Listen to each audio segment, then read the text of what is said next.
In the wild heart of Montana, where winds whispered through endless fields and hope clung to the earth like stubborn grass after a storm, a broken man stared at the ruins of the only life he had ever known. Luke Whitmore wasn't a man who dreamed anymore. Dreams, he had learned, were like rain on dry ground, beautiful, fleeting, and gone before you could touch them. Now, with his family's ranch on the brink of collapse and the ghosts of his past tightening their grip, Luke made a decision that would change everything. Not for love, not for happiness, but for survival. And somewhere beyond the dust and sorrow, destiny was already saddling up, ready to ride straight through his careful plans. The Whitmore Ranch stretched wide under the Montana sky, a battered quilt of golden grass and weary fences. From the porch of the weathered farmhouse, Luke Whitmore leaned against a cracked post, his gaze distant, his coffee gone cold in his hand. The wind pulled at the brim of his hat, carrying with it the faint scent of dry earth and fading memories. It had been 5 years since the fire, 5 years since he buried his wife beneath a lone cottonwood tree at the edge of the property, and 5 years since the laughter left these fields, leaving only the quiet company of cattle, the creak of saddles, and the hollow ache inside his chest. The ranch had once thrived under his father's stern but steady hand. Cattle drives that paid for winter hay, barn dances that stitched the community together like a patchwork quilt. Now, the barn sat half empty, the dance hall silent, the debts stacking higher than the snowdrifts in January. Luke knew he couldn't outrun time anymore. The land demanded more than one man could give. The bank had been patient, but patience in these parts was as rare as rain in July. Mike Dawson, his foreman and oldest friend, had spelled it out just last week, over whiskey and a game of checkers, neither finished. "You need a partner, Luke," Mike had said, studying the board as if it held answers. "Not just a hired hand, someone who gives a damn whether this place lives or dies." Luke hadn't answered. He'd stared at the checkers, seeing nothing but the red and black pieces blurred by memories. Now, watching a lone cow limp across a barren field, he finally admitted what he'd fought for too long. He couldn't do this alone, not anymore. Marriage. The thought scraped against his pride like sandpaper. Not for love. He had loved once. It had burned too hot, too bright, and left him with nothing but ashes. No, this would be a different kind of bond. A practical partnership. A woman who understood the bargain. Work, loyalty, stability. He wasn't fool enough to believe in second chances. He drained his coffee, grimacing at the bitterness, and turned toward the house. Inside, the old oak desk in the corner of the living room still bore the scars of 1,000 contracts and cattle sales. Luke pulled a notepad from the drawer and stared at the blank page. He didn't need love. He needed a Whitmore ranch strong enough to outlive him. And maybe, just maybe, a little bit of hope stitched into the worn fabric of his life. He jotted down a list. Strong character, good with animals, understands hard work. No illusions. Across town, he'd heard about a new face, someone the townsfolk spoke of in half-worried, half-awed whispers. A woman not from these parts, carrying her own battles, her own scars. A veterinarian, tough as boot leather but kind in ways most forgot to be. Eliza Bennett. Luke set down the pencil, staring out the window at the sinking sun. It wasn't much of a plan, but it was all he had, and in the fading light of a lonely Montana evening, that had to be enough. The Bennett name wasn't old in Montana, but Eliza carried herself like a woman born of the land. Shoulders squared against the wind, eyes sharp as a hawk circling high above the plains. She hadn't come west to chase dreams of gold or grand adventure. She came because it was the only place left that felt big enough to hold her grief without it spilling over the edges. When the offer came to take over the rundown veterinary practice in Cedar Creek, she packed what little she owned into a battered pickup and left behind a town full of whispered condolences and empty futures. Montana didn't ask questions. Montana simply opened its wide, raw arms and let her disappear into the wind. The townsfolk didn't know much about her, and that was just how Eliza preferred it. They saw a woman who fixed sick horses with steady hands and stitched up ranch dogs without charging more than folks could afford. They didn't see the wedding band she still wore on a chain under her shirt, or the nights she sat awake listening to the storms roll across the plains, wondering if the world was trying to scrub her clean or bury her for good. That morning, she was elbow deep in a cantankerous mare's side wound when the knock came on the clinic's back door. "Be right there," she called, cinching the final stitch tight. The mare huffed but stood steady, trusting her in that quiet way animals sometimes did better than people. Eliza wiped her hands on a rag and pulled the door open. Luke Whitmore stood on her step, his hat in one hand, the other braced on the door frame like he might turn and bolt at any second. Up close, he was taller than she remembered. Broader, too. A man shaped by years of hard work, sun, and grief that left grooves around his mouth and eyes. There was a steadiness about him, the kind that could anchor a storm or weather it without flinching. "Mr. Whitmore," she said, surprised but careful, "you lost a cow?" He gave a dry huff that might have been a laugh in better times. "Not today." He hesitated, shifting his weight like a man preparing to lift something heavy. When he spoke, it wasn't with flowery words or rehearsed charm.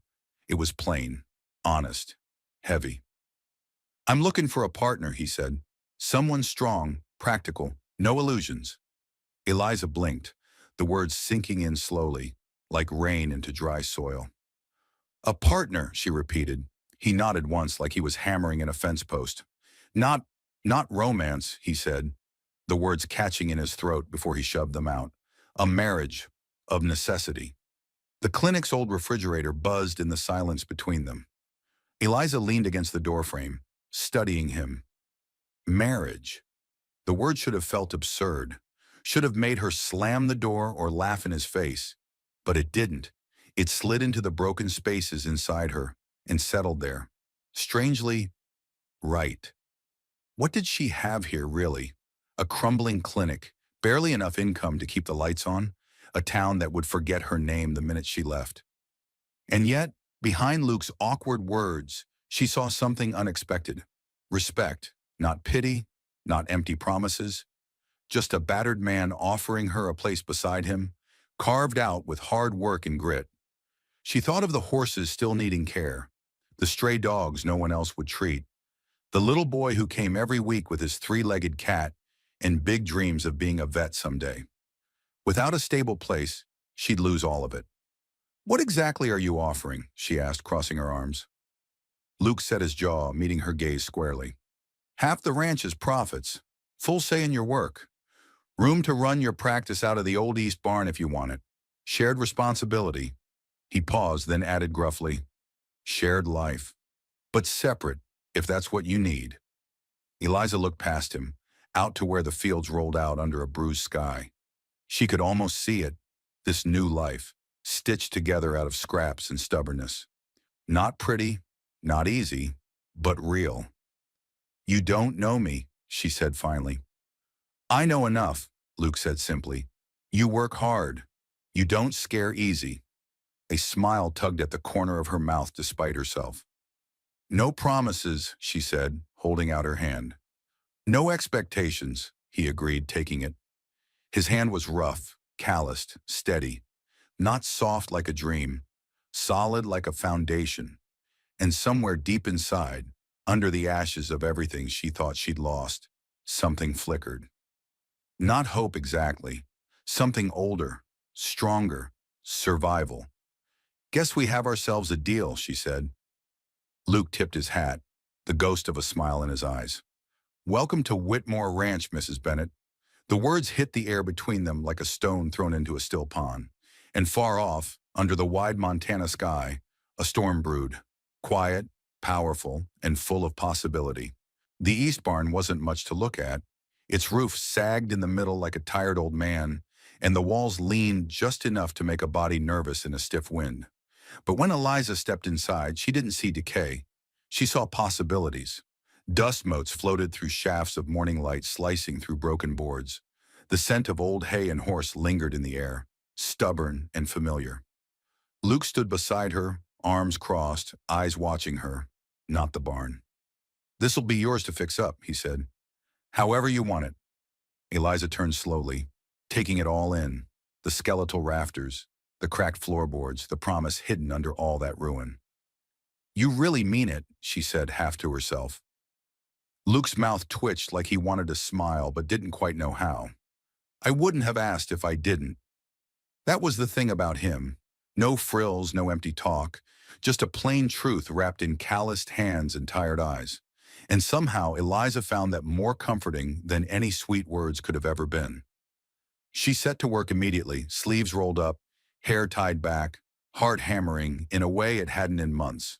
Maybe years, the townsfolk noticed. First it was just Mike Callahan, dropping off a few leftover boards from his fencing project. Then Mrs. Avery from the bakery sent over her youngest boy to help clear debris. By the end of the week, half of Cedar Creek seemed to have adopted the East Barn as their own personal cause. It wasn't pity, it wasn't charity, it was the stubborn, bone-deep knowledge that some things were too important to let fall apart. Luke stayed mostly in the background, mending fences or working the cattle. But she caught him watching sometimes from the pasture, from the house porch, his gaze steady and unreadable. He never offered advice unless she asked, never hovered or second-guessed. He just trusted her. It unsettled her more than she cared to admit. Eliza was used to fighting for every scrap of respect she earned. She didn't know what to do with someone who handed it over, like it was just common sense. One evening, as the sun bled out behind the hills and the new windows they'd installed caught the last golden light, she leaned against the barn door and watched the ranch breathe. The fields stretched out in soft greens and golds, the cattle lowing in the distance, the mountains standing sentinel beyond. She felt something shift inside her, a slow, aching crack opening in the wall she'd spent years building around her heart. The sound of boots on gravel pulled her back to herself. Luke approached, a careful sort of hesitance in his steps. "Brought you something," he said, holding out a battered leather journal. Eliza took it, puzzled. The leather was cracked and worn smooth by time and use. "It was my ma's," Luke said, looking almost embarrassed. "She kept records of every animal born on the ranch, every storm that rolled through, every neighbor who needed a hand." He scratched the back of his neck, the gesture oddly boyish on a man so firmly carved by life. "Figured maybe you'd want to keep track of the new chapter." Eliza thumbed through the pages.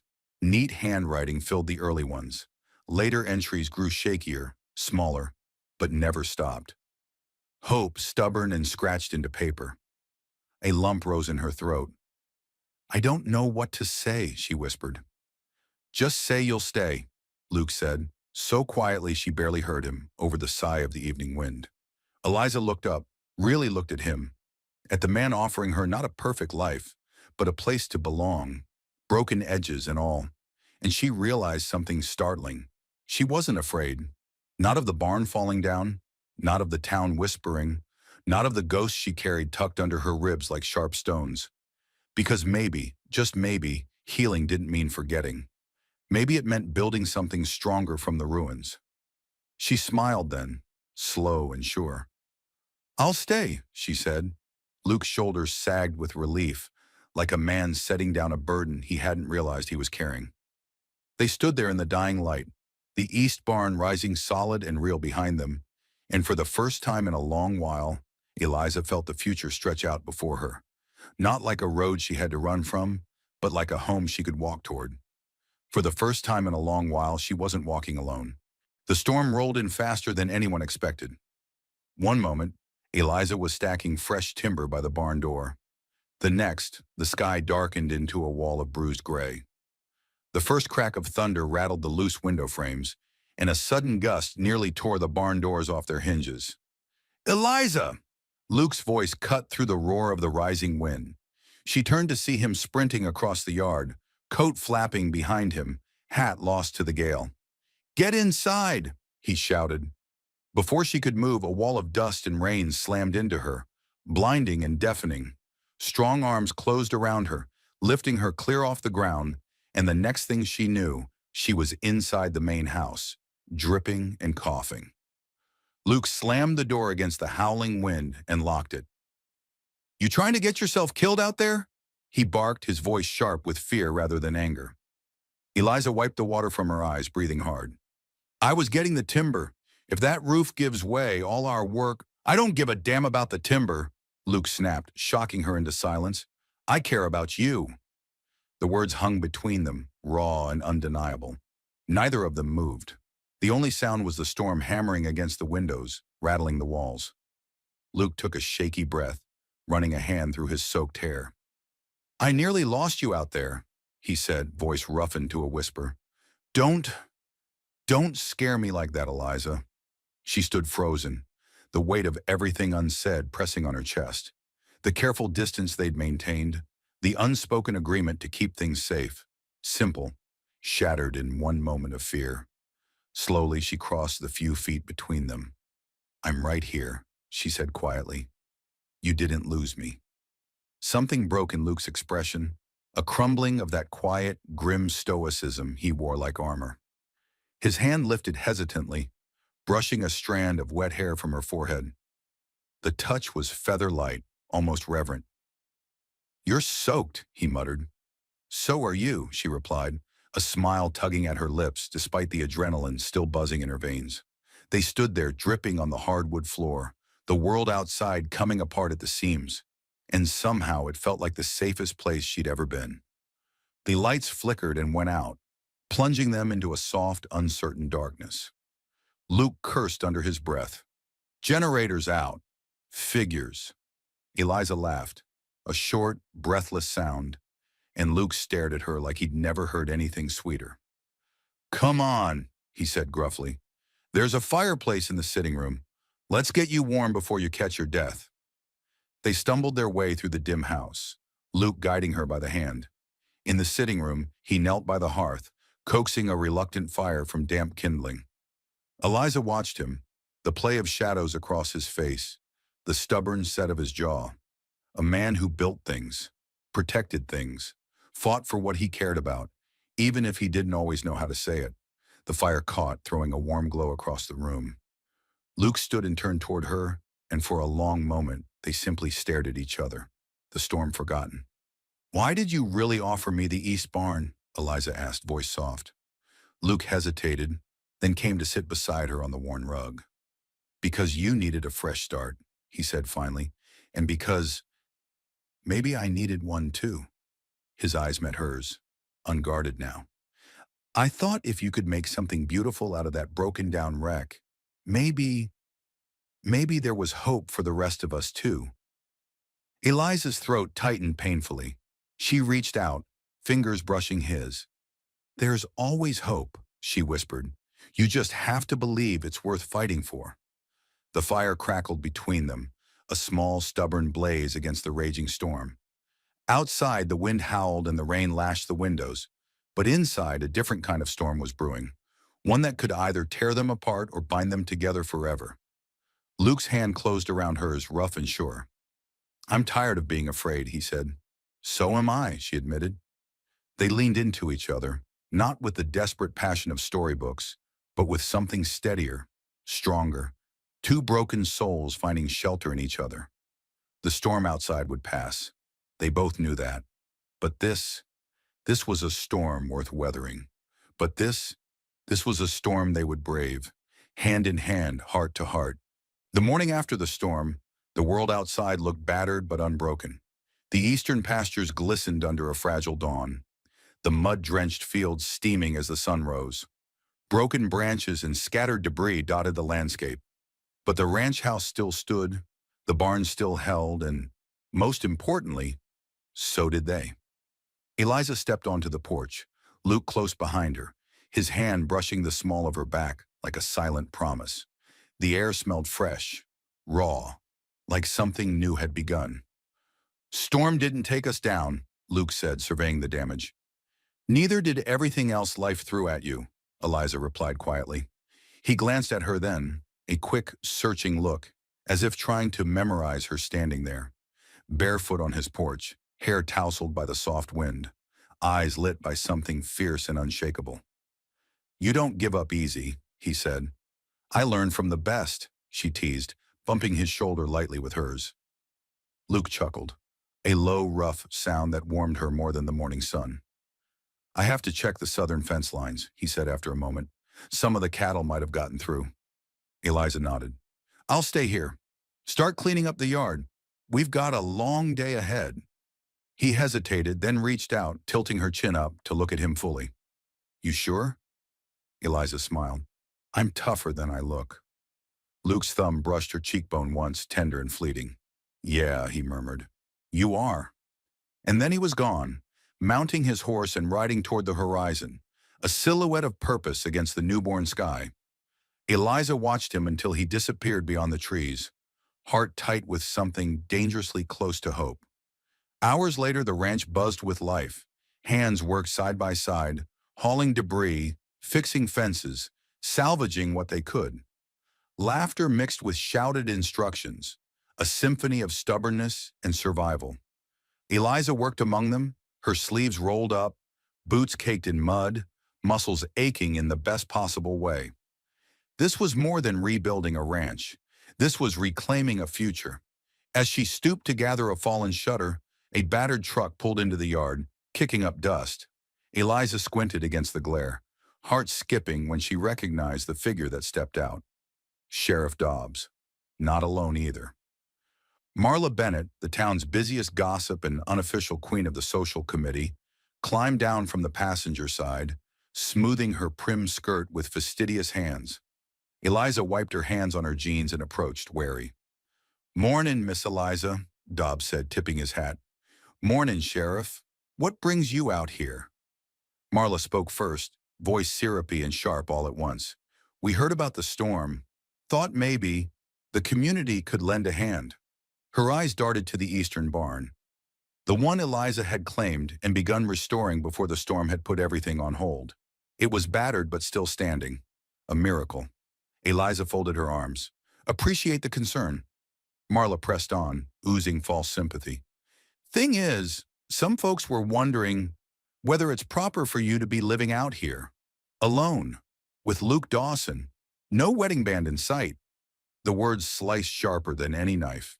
Behind her, the ranch hands had gone still, the easy rhythm of their work interrupted by the unmistakable stink of trouble. Eliza forced herself to stay calm. You came all this way to inspect my ring finger? Dobbs shifted uncomfortably. Eliza, you know how small towns are. Folks talk.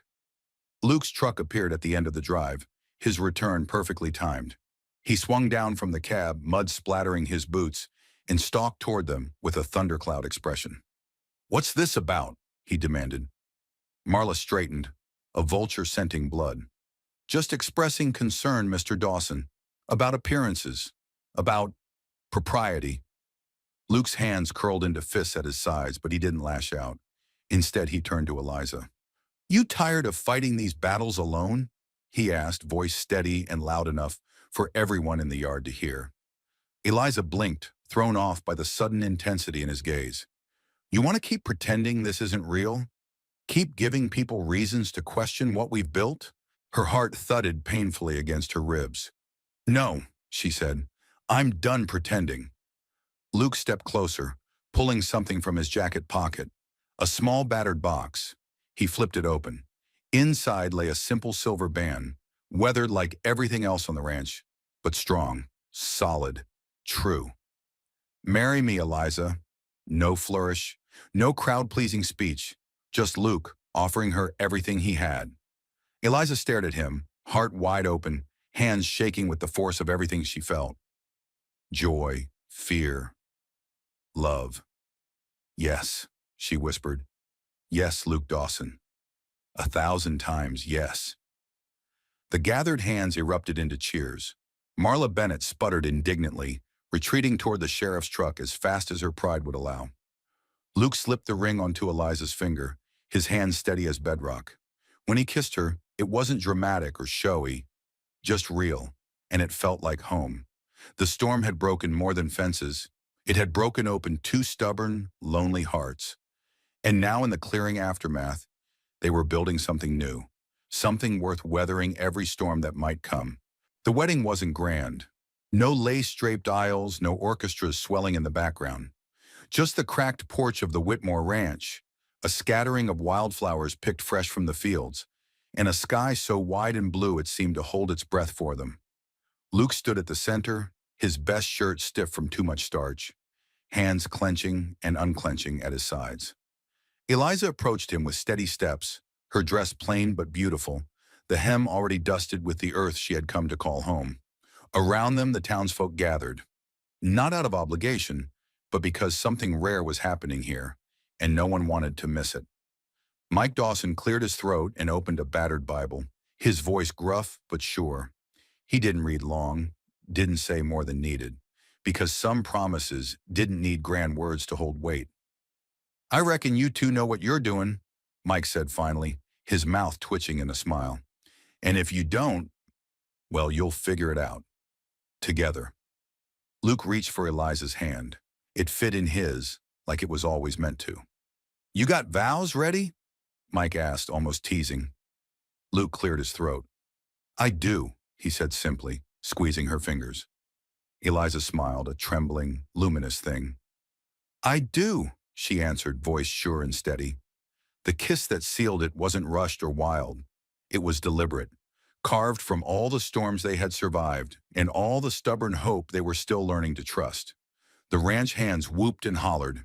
Even Marla Bennett, lurking stiffly at the edge of the crowd, couldn't quite hide the ghost of a smile before bustling away, muttering about proper receptions. But Luke and Eliza didn't notice. They stood there, forehead to forehead, the weight of the moment soaking into their bones like rain into thirsty soil. They were no longer two people weathering separate storms. They were one shelter, built from the ruins of old dreams and stitched together with the quiet, relentless thread of survival. Life didn't magically smooth out after that. The ranch still needed more repairs than Luke had hands for. Eliza's veterinary practice remained a constant juggle between emergencies and scraping enough coin together for supplies. The fence lines kept breaking. The cows kept wandering. The debts didn't vanish overnight, but the difference was simple. They weren't fighting alone anymore. Mornings began with coffee brewed strong enough to wake the dead, a kiss pressed to a sleepy forehead, and a list of chores that never seemed to get shorter. Afternoons passed in a flurry of movement. Eliza mending a torn hoof, Luke training a new horse, the pair of them shouting across the fields with laughter threading through the wind. Evenings settled into a rhythm, shared meals by firelight, long talks about things they once thought too broken to say aloud. Silences that felt full, not empty. Sometimes the old hurts still woke them. Eliza from dreams where she couldn't save the ones she loved. Luke from memories that tightened his chest like barbed wire. But now when one woke gasping, the other was already reaching out. A hand, a voice, a heartbeat close enough to pull them back to the present. Back to safety, back to home. One crisp autumn morning, as the first gold leaves skittered across the dirt yard, Luke found Eliza standing by the east barn, arms crossed, eyes bright. He kissed the top of her head without a word. "You ever think we'd get here?" she asked, voice thick with wonder. Luke chuckled low in his chest. "Didn't even think I'd still be standing."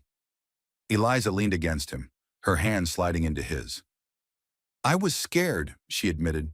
"Still am sometimes." "Me too," Luke said. "But being scared's just proof you got something worth losing." They stood like that for a long while, watching the ranch wake up around them.